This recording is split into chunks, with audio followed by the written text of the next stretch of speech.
Would a utopia be possible, and would it even be desirable? Are we wired up with desires and preferences like tribalism and jealousy that make perfect societies difficult to achieve? Do we love hierarchies? Why are primate brains such excellent detectors of unfairness? Do we actually like struggle? Why do things become more desirable when we're told we can't have them? Did the church's disavowal of first cousin marriages lead to better politics? This week, we'll talk with psychologist Paul Bloom about the possibility/impossibility of achieving societal utopias. Welcome to Inner Cosmos with me, David Eagleman. I'm a neuroscientist and author at Stanford, and in these episodes, we sail deeply into our 3-pound universe to understand why and how our lives and societies look the way they do.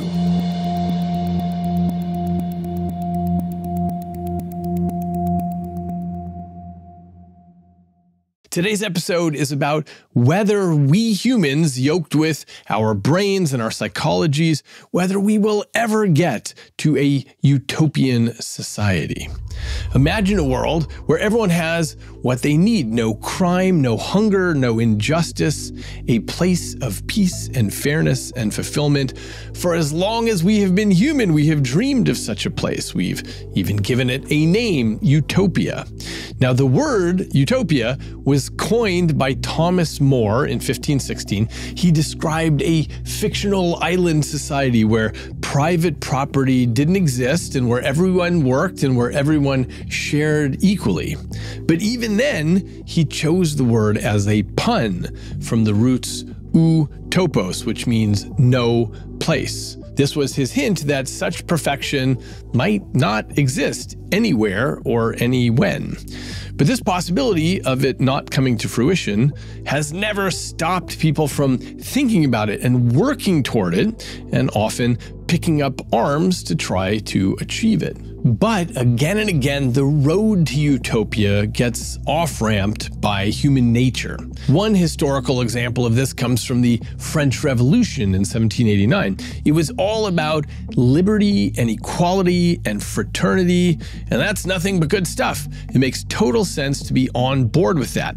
The monarchy was overthrown, they tossed out feudal privileges, they declared a new republic. But by 1792, France was tearing itself apart. You had royalists and moderates and radical factions. They were all in the fight for dominance. And so out of this chaos in 1793 emerged the Committee of Public Safety, which was an emergency body to protect the revolution from enemies, foreign and domestic. And its leading voice was Maximilien Robespierre.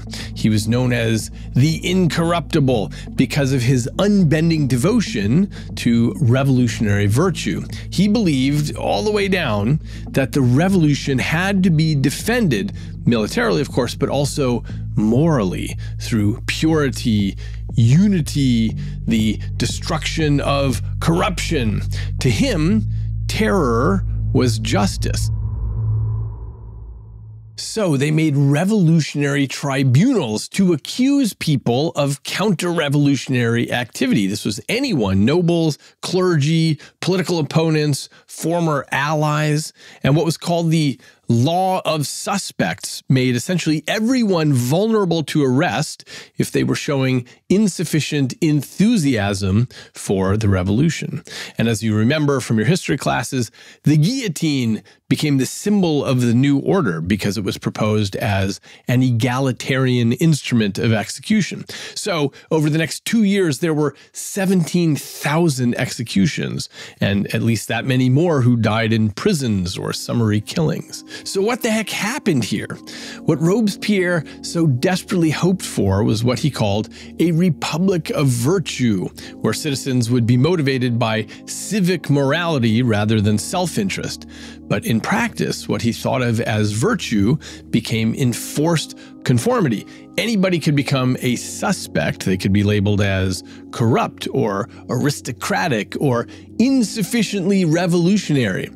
So what happened is the revolution, which looked like it was aiming towards a utopia, quickly became known as the Reign of Terror. Everyone was frantic and scared. Revolutionaries turned on each other. A bunch of the early leaders were sent to the guillotine by their former ally, Robespierre. So by mid-1794, everyone who knew Robespierre, even his close allies, everyone was in fear for their lives. So finally, in July of 1794, he got arrested and guillotined, and the Reign of Terror finally ended. So this is just one of a gajillion examples where the pursuit of moral purity and ideal justice slips into violence. This is exactly what happened in the Soviet Union. The original communist revolutionaries were so clear and bright-eyed on the utopia that they wanted to build. But between Lenin and Stalin, there were an estimated 1 million political executions. Both Lenin and Stalin believed they were creating a new, purified world, an egalitarian utopia free from exploitation. But just like with Robespierre, the pursuit of purity turned into the destruction of perceived impurity. Just like the French Revolution, the Soviet experiment began with a dream of equality and ended in terror. In the thousands of cases like these, utopian zeal plus human psychology, fear and rivalry and paranoia and tribalism, this combination produces the opposite of paradise.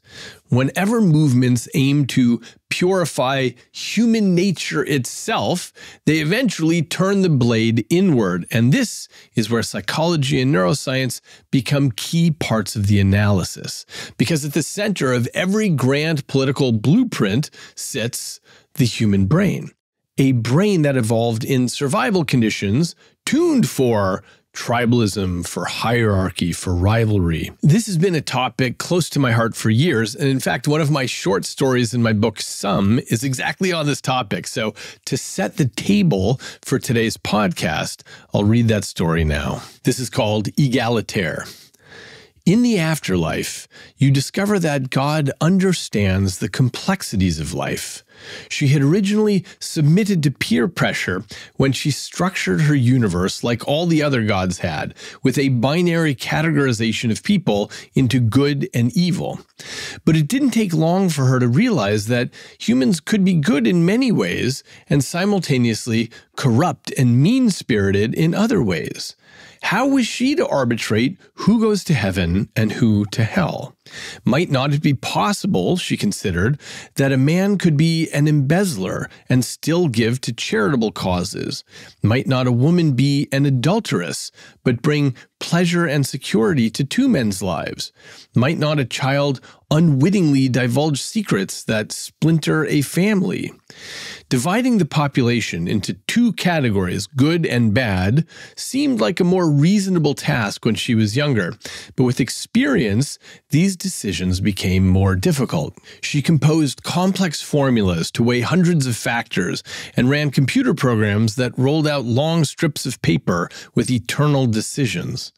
But her sensitivities revolted at this automation, and when the computer generated a decision she disagreed with, she took the opportunity to kick out the plug in rage.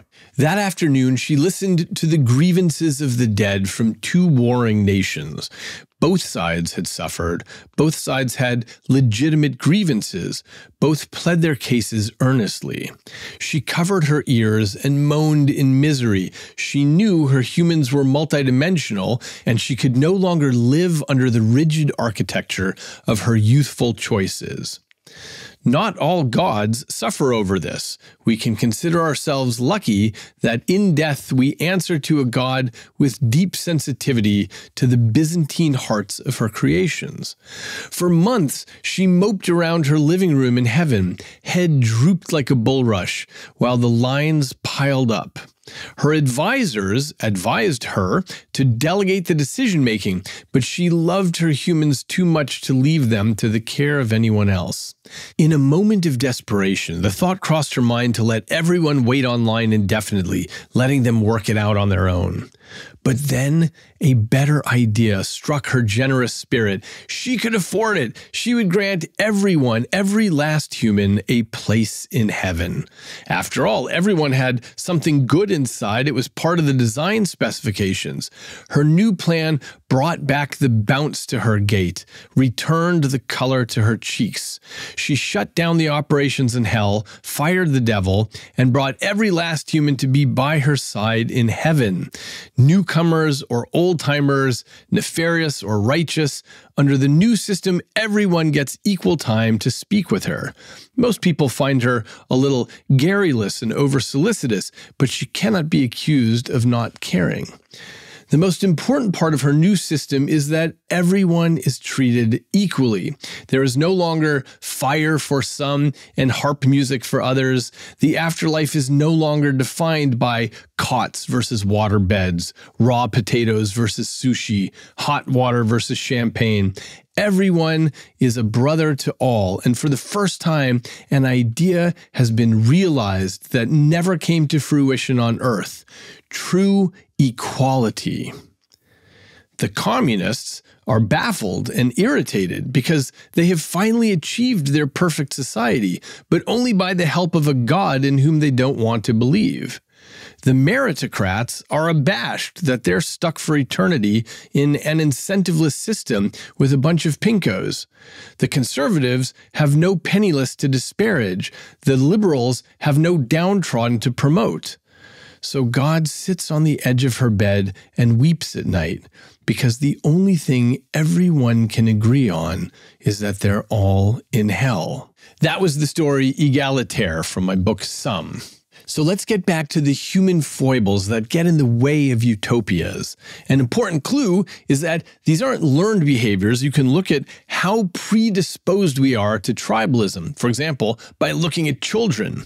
An experiment in the 1950s took two groups of boys at summer camp and randomly separated them and gave them different team names, the Rattlers and the Eagles.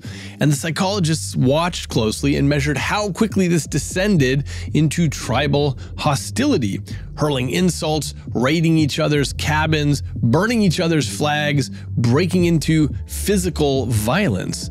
You don't need decades of history to divide two groups. The division can happen in days or hours because group identity, us versus them, lives deep in our circuitry. And by the way, the things that get in our way with building utopias aren't limited to humans. You can see the general elements throughout the animal kingdom.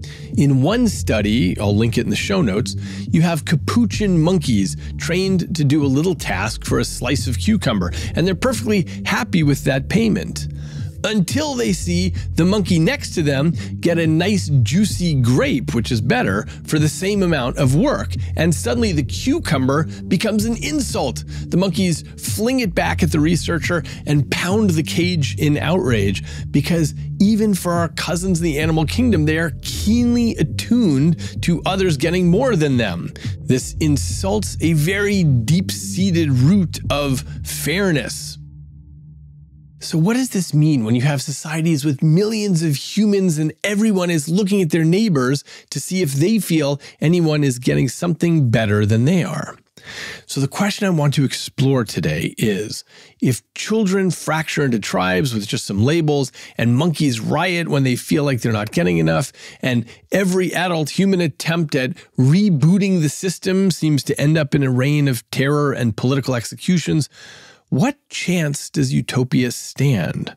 Are humans fundamentally incompatible with paradise, or are these drives flexible and capable of being reshaped? So this is what I want to explore today with my guest, psychologist Paul Bloom. He has thought deeply about human nature, our capacities for kindness and cruelty, our hunger for fairness, our appetite for meaning. We're going to talk about whether utopia is politically possible, or do our flawed, ambitious, competitive brains always going to get in the way? Or are there ways we might at least move in the right directions? Paul Bloom is a professor of psychology at the University of Toronto and professor emeritus at Yale. He's the author of Psych, The Story of the Human Mind, and many other influential books. So let's jump into this conversation at the crossroads of psychology and society. So, Paul, almost all thinkers have thought about the issue of utopia and whether it's possible, and most political movements are trying to get themselves in that direction. But you're a little less hopeful about the possibility of reaching a utopia because of human nature. So tell us about that. So I find the idea of utopia really interesting. It's not such a practical concern. I mean, if you and I were to talk about the troubles of today, we probably wouldn't settle on, will we ever reach utopia or not? We'll be talking about, local improvements and maybe things suck in certain ways. Let's make them better. But Nick Bostrom said it really nicely. He described utopia as a thought experiment, as a way of exploring what we want and what we're capable of. And I think the idea of utopia is an excellent way to think about human nature. And in particular, if you think deeply about utopia, you'll come to see that there's certain aspects of our nature, of human nature, that make it untenable, that we are not suited for a perfect world, that certain aspects of how we are mean perfection will be forever out of reach. It doesn't mean we can't make things better. It doesn't mean near utopias aren't possible, but a perfect world, unless you radically reconfigure human nature so that we're not human anymore, will be forever unattainable. And give us a sense of those facets of human nature like self-interest and envy. Yeah, absolutely. Well, take this particular case. In every utopia people have thought of, there's some degree of equality and a sort of mutual love where people care about everybody else within this utopian community. You can see why that would make sense. You think about tribes and families, and they push against each other, and our interests get torn apart. And there are utopian thinkers, such as Mao, who thought we'd simply dissolve these special ties.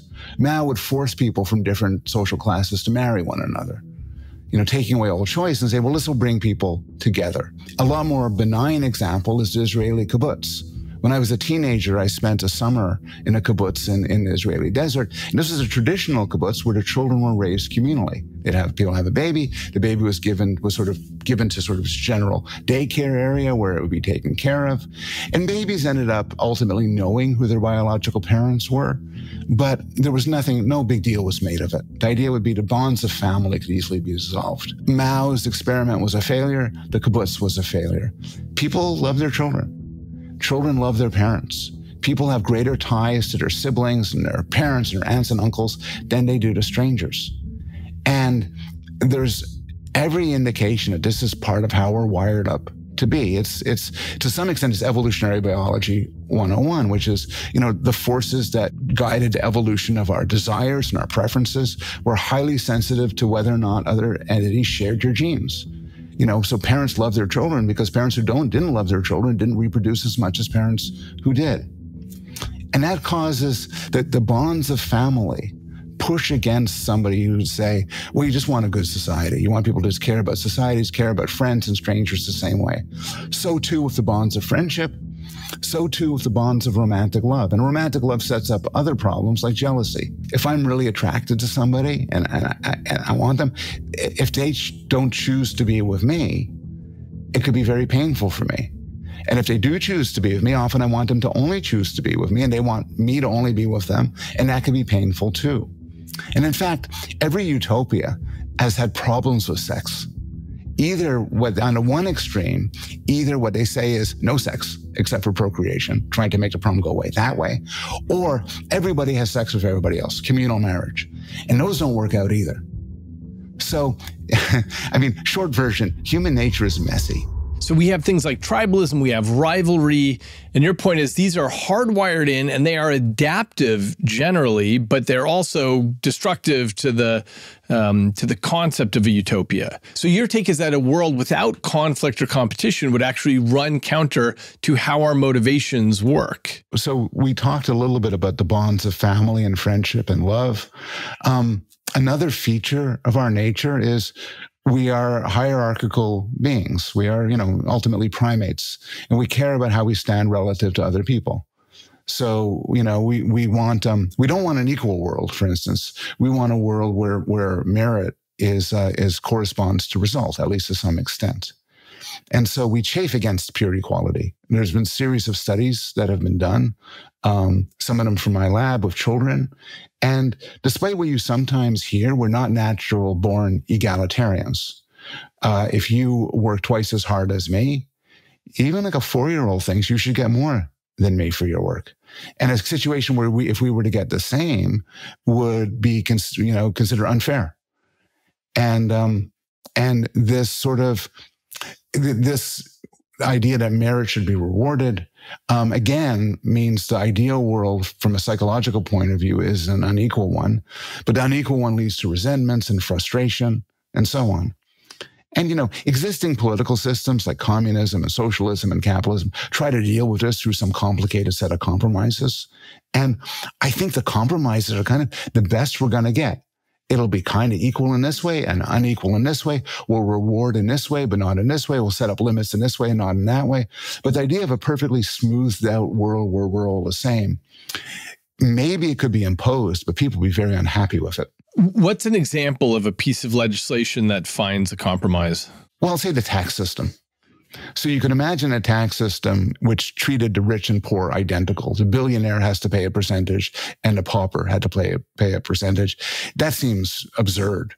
Just the idea of sort of marginal utility would say that these people should be treated differently. You should tax the millionaire more. On the flip side, a system that entirely confiscated the money of the rich would also discourage the accumulation of wealth, discourage businesses, discourage creation. So what you have in most societies is kind of a progressive tax system.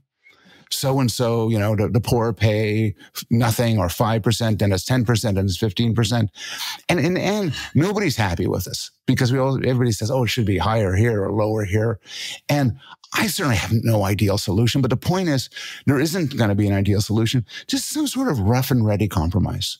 So too with the balances between individual freedom and the safety of other people. So every society is going to have some constraints on free speech. You can't threaten to kill somebody. You can't do insider trading. You can't blackmail people or extort people. If it gets too onerous and political speech is blocked, people will push back. And so many of our political debates right now struggle at the margins. Right now in the United States, some people want flag burning banned. Other people say, no, flag burning is kind of speech. We shouldn't ban it. My point isn't to say anything about these particular debates, but to say this is our fate. We are always going to be arguing at these basic things because there's no optimal solution. So, Paul, you and I did a podcast a while ago where we talked about loneliness and the question of whether if somebody isn't working at all the painful stuff about relationships, maybe they won't get better at them, and maybe that will actually be a disservice to them. By the same token, I think you feel that if all struggle were removed in, let's say, a utopia of the future where AI and machines and other things could take care of everything for us, we would lose something about meaning in our lives. Tell us your take on that. We would. I wrote about this in my book, The Sweet Spot, where I argued that there's an optimal level of struggle, of difficulty that's important for a meaningful and good life. And Nick Bostrom recently wrote a book on utopia, where he took up this issue and talked about a possible sort of post-scarcity world where we have everything we need. We have all the food we need, all the shelter we need, anything we want, we could have. And so there need not be any struggle. Maybe there'll be no disease by then. And I have two thoughts of this. One thought is that would be a boring world, a frustrating world, one that we would find would lead to ennui and misery. We like struggle. I mean, too much struggle is miserable, but too little struggle is bad too. And so the first thought is that world will be terrible. The second thought is a world with no conflict and no struggle is not, I think, possible. Because maybe we'll have enough food and maybe we'll have enough shelter, enough resources. But, there will always be a case, as long as we're people, that somebody will love somebody and they won't love them back. there will always be the case, so long as we're people, that you will want an award, a prize, and honor, and I will want it too, and there's just one to go around. And to follow up on that point, your view also, I think, is that inequality is structurally unavoidable, because even if you had a society where everyone had everything, people will seek new markers of status and distinction. That's true. I mean, we see this in sort of artificial societies like communes, or even academic departments where everyone is an assistant professor, everyone's a full professor. But people jockey for position. They jockey for status. I could easily imagine a world, and I think it would be a nice world, where the status didn't translate into access for resources that we desperately need. You know, where either you will have enough food to eat or I will, but not both. Much better to avoid such a world. But we're never going to have a world where everybody gets the amount of respect they think they deserve, because many of us at certain times think we deserve more respect than other people. So, you know, if you want your voice to be heard and you want to have sway over things and to be maximally respected, and I want this too, and so too for the 5 other people around us, there is a clash. And some things, some resources like respect, love, often sexual attraction, friendship, are inherently limited. And so in some way, the worry that we have that, oh, what do we do for a world with no conflict? How will we survive? Isn't going to happen, because there will always be some sort of conflict. That's right. And so your view is that the competition for recognition and influence and prestige is always going to reintroduce hierarchy and undermine this utopian ideal. Yeah, I gave a talk on utopia for the first time in this wonderful festival in Wales called How the Light Gets In. And they have a little poster that they put up saying, this is our festival and everything. And they list all the names of the luminaries who are presenting at the festival. And I was 15th on the list. So it's things like that. Now the people in front of me were like, Zizek and Steven Pinker, great names. So, it was fine. But still, I think everybody on that list would have said, I kind of like to be first or second or third. And that's a tiny example. But so much of life is like that. I just heard a routine from Sarah Silverman, the comedian, and she said that she checked into a hotel and the person said, wow, Sarah Silverman, you're in my top 4 comedians. And she immediately felt like, okay, well, that means I'm number 4 then, right? Because otherwise you wouldn't have phrased it that way. Yeah. Exactly. And you see this in kids. I've seen kids, I have 2 sons and they were little, I've seen them fight over a sock. Because, there were plenty of socks they could have each played with, but they each wanted that sock. One kid jumps onto a chair, the other kid wants to sit in the same chair. Certainly they're fighting for their parents' attention.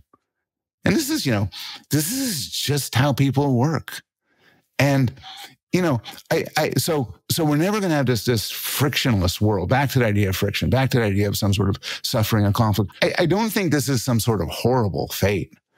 I think it's just part of our lot that by the time, you and I, pass away, we will have had our share of disappointments, of unrequited love, of awards we didn't receive, honors we felt we deserved and we didn't get, moments of lack of respect.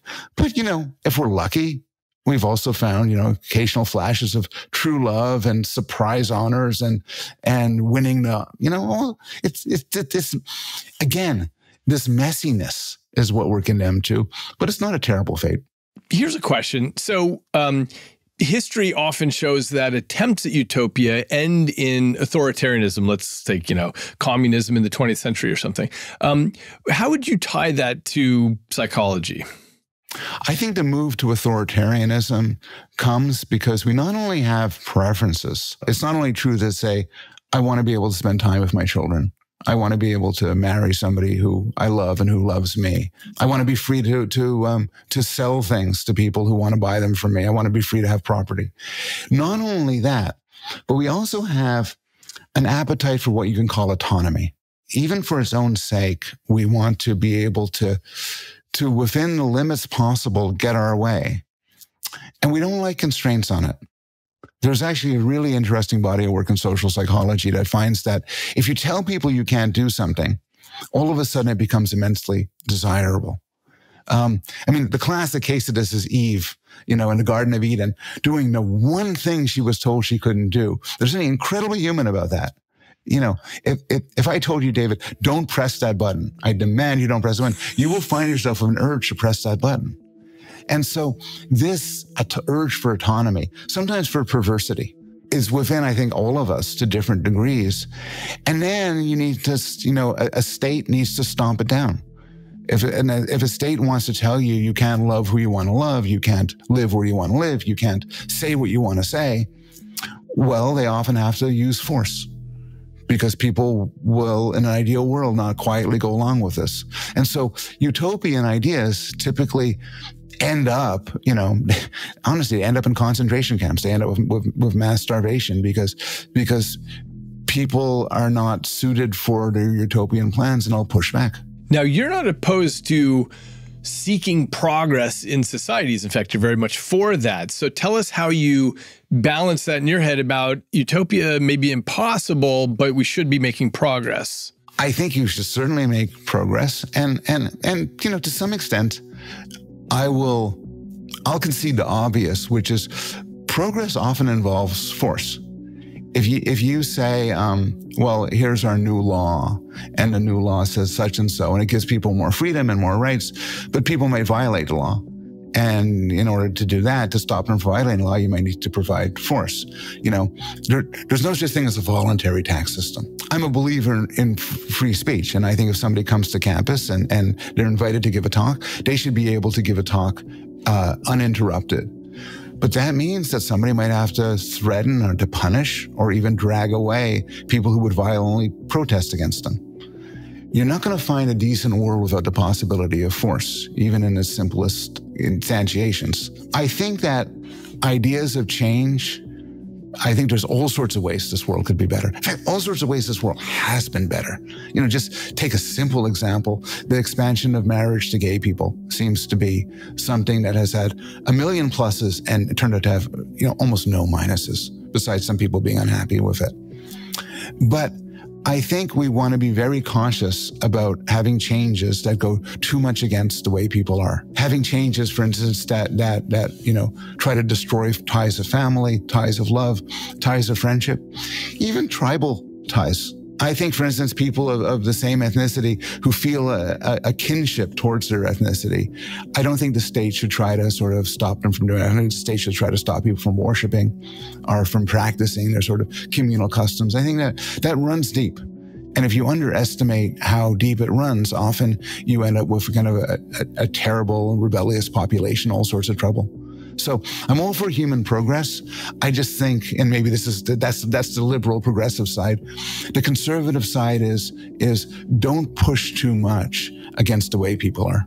I want to come back to this issue about in-groups and out-groups. You may know that we did these studies in my lab a while ago where you're in the brain scanner, fMRI, and you see 6 hands arrayed on the screen, and the computer randomly picks one of those hands, and you see it get stabbed with a syringe needle. And so what happens is your brain has an empathy response, essentially. Your pain matrix lights up. It's not your hand getting stabbed, but nonetheless, you have this reaction of lighting up these pain networks as though maybe it was your hand.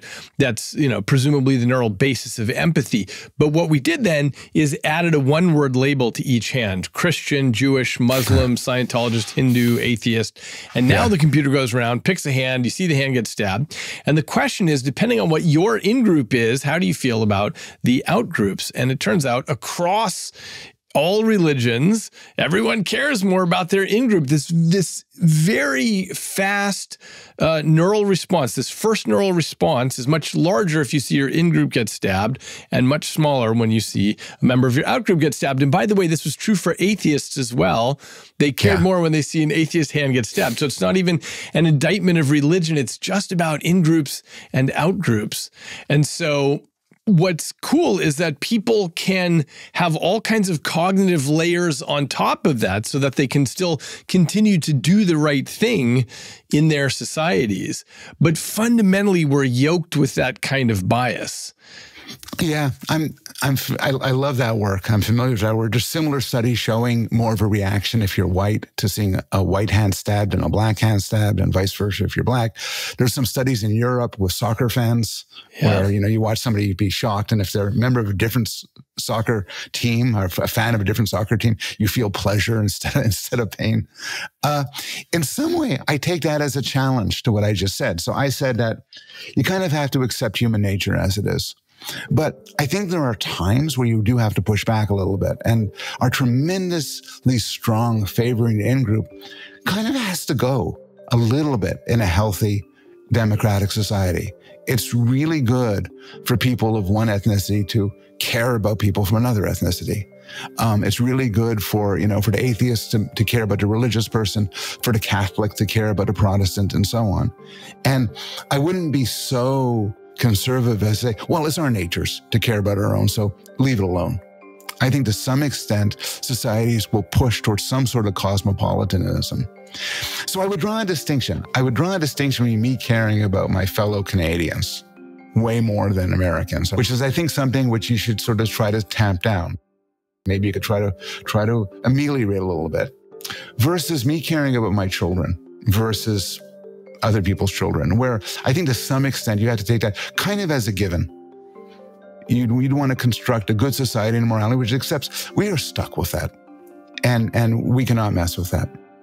So some parts of human nature are sort of so tightly weaved in that you just, you should take it as a premise.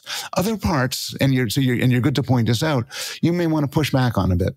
That's right. We often do this in legislation. This, in some sense, represents our longest term thinking. So, for example, anti-discrimination housing laws is a way of saying, look, we get it. We know that you like people who look like you better, but we're going to establish this as a rule in our society that you can't do that anymore. That's right. I mean, Joe Henrich made the argument in his wonderful book, The Weirdest People in the World, that one of the great moral revolutions of our time of human history happened when the church disavowed cousin marriage. And as a result of this, it rippled through, and all of a sudden the bounds of family became less salient in our political culture. And people became more individualistic, less kin, less blood related. And then the world was transformed as a result. And right now we have, I say you shouldn't push back upon the bounds of family, but we do in a little bit. We have anti-nepotism laws. If I'm looking for a research assistant to hire, I can't hire my wife or my sons or my cousin, and I think those are good laws. I think we accept that in the realm of the sort of world of the market and world of universities, these kinship bonds should not matter. And so your view as a psychologist is that the point is not to give up on moving in the direction of a utopia, but instead to replace utopian dreams with reforms that are achievable given the way we are, given our wiring. That's a beautiful way of putting it. I mean, a sort of even more sort of constructive way of putting it is people who want to make the world a better place, and we should all be such people. As we embark on this project, we should think deeply about human nature. That'll tell us what changes will come easy. It'll tell us what changes will be difficult but worthwhile, and what changes we shouldn't even try to go near. And I think that that's really useful. That was my conversation with Paul Bloom. So where does that leave us? If there's one very critical lesson from history, it's that grand designs for perfection tend to unravel. Utopias very often curdle into dystopias. We've seen that all throughout history, where paradises very quickly become prisons.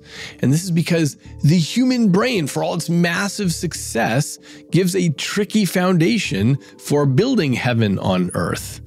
But the hope that I think Paul and I both share is that maybe a close study of psychology combined with a close read of history can carry forward the seeds of progress. In other words, the right way to move in the direction of utopia isn't to try to erase human drives, but instead figure out how to channel them. So let me just say a couple of things. First, it's important to note that these instincts we have are often double-edged. For example, I told you at the beginning about the experiment of dividing summer camp kids into teams and watching them polarize. But the thing to note is that this same grouping reflex, this team reflex, is what binds neighbors into communities. The capacity for division is also the capacity for belonging. It's double-edged, and it always has been. And that leads us to a deeper question, which is how can you take our tribal instincts, which probably aren't going away, and find ways to widen the circle of what counts as us? As I've talked about in other episodes, I think the internet actually gives us a powerful tool to do this because the algorithms, if programmed correctly, can complexify relationships by surfacing the things that we have in common. And some years ago, I wrote about this in an article in The Economist called, "Does Your Brain Care About Other People? It Depends."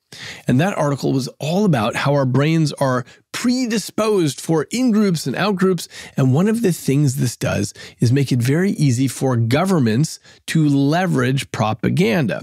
But as it turns out, one of the most effective things we can do as a society is to learn the basic tricks of propaganda.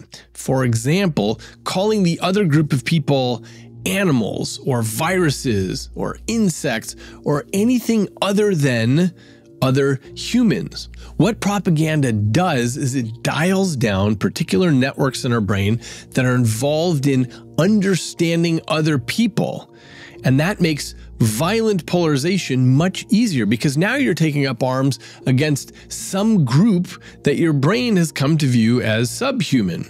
So as I said, the way to get societal immunity against this basic psychological trick is to put it on the table as part of our education so that the next time you hear a muckraker or pundit or official say these things like they're a bunch of animals, you can immediately see through the magic trick instead of falling for it. Now, zooming back out, I want to note that when we look at the long arc of history and we see massive declines in poverty and rises in literacy and fewer wars between great powers, we can see that something is working directionally. It's very imperfect, but things are, on the timescale of decades or centuries, working.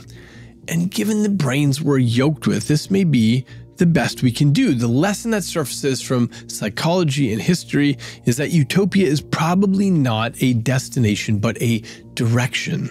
I mentioned at the outset that Thomas More coined the word utopia from the root words which mean no place, utopia. That was pretty prescient. Margaret Atwood put it this way: utopia is not one place, but many, always receding ahead of us.